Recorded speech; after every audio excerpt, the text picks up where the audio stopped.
Bonjour, je m'appelle Sarah et je suis là pour répondre à vos préoccupations de santé publique.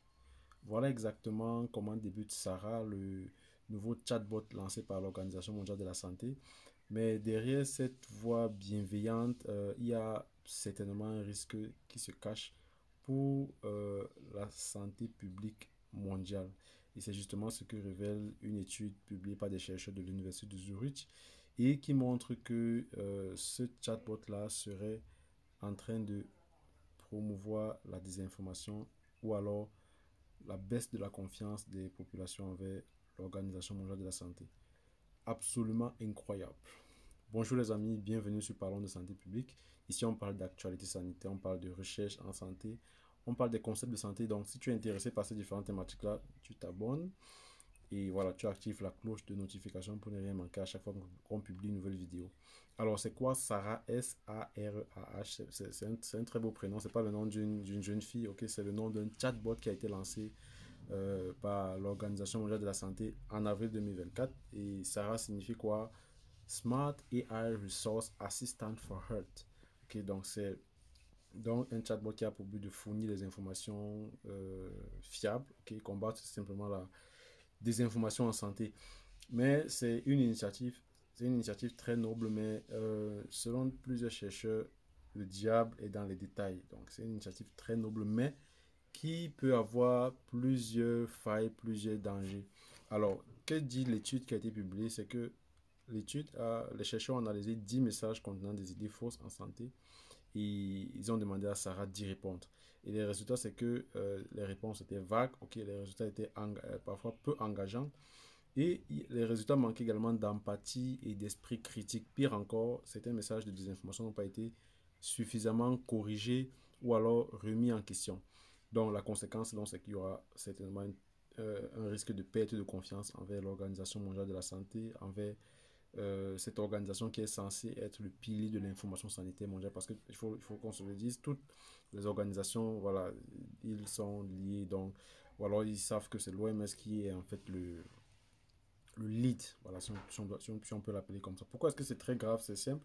Parce que selon l'étude, il y a deux problèmes majeurs qui se posent. Ok, le problème, c'est qu'il y a un fonctionnement opérationnel qui est insuffisant, c'est-à-dire le chatbot donne parfois des réponses incomplètes. Je pense que si vous avez déjà eu à utiliser une intelligence artificielle, vous voyez souvent que lorsque vous n'avez pas payé des versions qui sont avancées, vous allez avoir des réponses qui sont insuffisantes, ok, qui sont incomplètes, qui sont génériques, ok, mais qui ne sont pas véritablement adaptées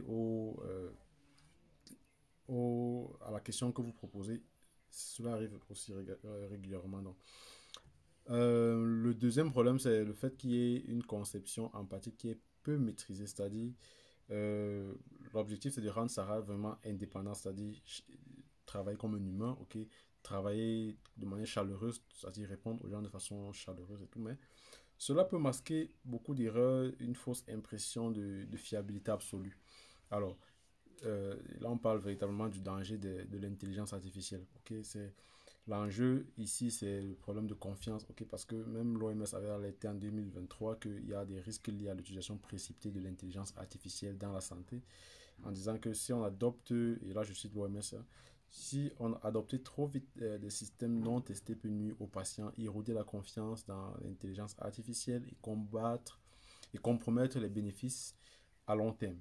Alors, c'est exactement ce que cette étude-là craint avec Sarah, c'est que c'est une technologie censée combattre la désinformation, mais qui pourrait plutôt générer de nouvelles désinformations. Donc ça pourrait également fragiliser la confiance aux institutions crédibles comme l'Organisation mondiale de la santé, voilà, qu'on pense qu'elle est crédible. Et ce que propose dans cette étude-là par rapport à ce phénomène-là, donc c'est forcément de mettre en place des tests beaucoup plus rigoureux avant de mettre à la disposition du public ce genre d'outils. Il faut mettre en place une transparence sur les limites de l'outil, c'est-à-dire informer par rapport à ce que l'outil a comme limite pour que l'utilisateur puisse savoir exactement à quel niveau est-ce qu'il ne doit pas aller. Il faut mettre également une vigilance éthique qui est véritablement constante, c'est-à-dire s'assurer qu'il y a les principes éthiques qui ne seront pas violés. Et surtout, il ne faut pas remplacer le jugement humain, okay, par une intelligence artificielle, parce qu'il faut qu'on se le dise, le robot ne pourra jamais remplacer l'homme. Ok, malgré que voilà, il y a des chercheurs qui veulent reproduire l'être humain, qui veulent recréer l'être humain. Je pense que ils se sont tous cassés la tête jusqu'à présent. L'intelligence artificielle ne pourra pas remplacer l'homme de façon littérale parce que voilà, il y a toujours la touche humaine voilà, qui est celle que le créateur a voulu. Donc, c'est absolument inquiétant, les amis.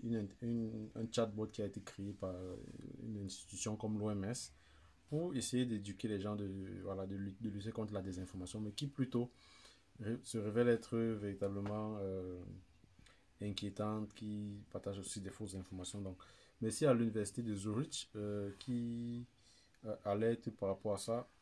C'est véritablement un avertissement, ok, c'est un signal clair que même si on a des meilleures intentions en santé publique, cela doit s'accorder, on doit mettre de la rigueur, de l'éthique, multiplier les tests avant de mettre des outils à la disposition sans se précipiter. On peut bien se poser la question de savoir quels sont les autres outils qui sont actuellement en utilisation dans d'autres institutions, que ce soit en santé publique, que ce soit même dans d'autres secteurs. Est-ce que ces outils-là ont été testés? Est-ce qu'il n'y a pas également... Donc, je pense qu'il y a faudrait faire beaucoup de recherches sur l'intelligence artificielle. Ok, il faut faire davantage de recherches pour voir quelles sont les limites, quelles sont les améliorations qui restent à faire parce que voilà, il ne faut pas essentiellement faire de l'intelligence artificielle l'outil qui va remplacer l'être humain. Donc, moi-même, j'utilise beaucoup l'intelligence artificielle dans mes différentes activités, les différentes activités que je mène, mais il faut savoir comment est-ce qu'on va vérifier, comment est-ce qu'on va superviser les résultats qui sont produits à chaque fois, parce qu'on n'est pas à l'abri des risques beaucoup plus grands. Vous avez vu certainement des films dans lesquels on présente l'intelligence artificielle comme voilà, l'outil qui va réguler tout ce qui se passe à la maison, qui va allumer les lumières, euh, qui va même préparer même la nourriture. Il y a des robots qui sont même déjà capables de remplacer les activités humaines. Ok, donc il y a beaucoup d'interrogations à faire. Avant de se plonger complètement dans l'intelligence artificielle, il faut mettre en place certains garde-fous. Voilà ce que je voulais partager avec vous, les amis. Attention à l'intelligence artificielle, prudence, prudence, prudence. Faites beaucoup d'autres recherches sur l'intelligence artificielle, notamment en santé publique. On se retrouve pour une prochaine vidéo. N'oubliez pas, sentez-vous bien.